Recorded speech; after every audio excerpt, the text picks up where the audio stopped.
За тэгэхээр сайн уу манайхаа Mobile Legends хэмжлэр уулзааг уудсан байна. Бид нар өнөөдөр шинэ support Marcel-тэй танилцах болно.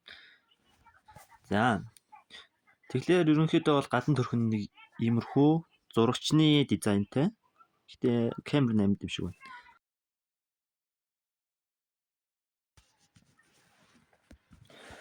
За тэгэхээр Marcel-ийн passive нэг хит хитэн юм байна.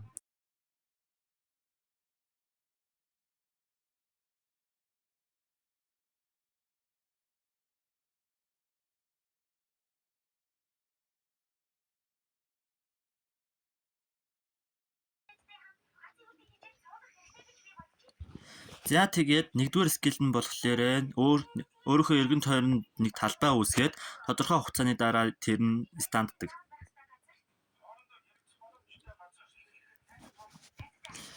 За харин хоёрдугаар скил нь болохоор Marcel-ийг хурдан болгодог. Тэгээд дайсан руугаа чиглэж явж явах юм бол бүр хурдан явдаг.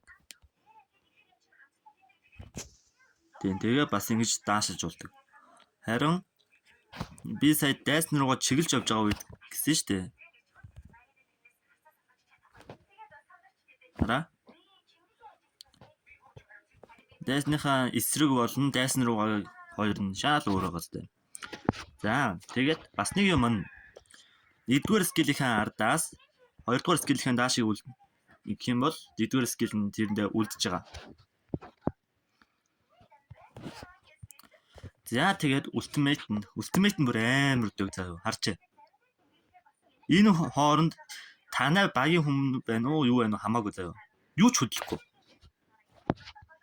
Хөдлөх боломжгүй бүх цохилтууд зогсно, скиллүүд гацна.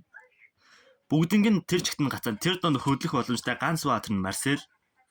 Өөр юу ч хөдөлдөггүй. Тэгээд төгсгөлд нь станддаг.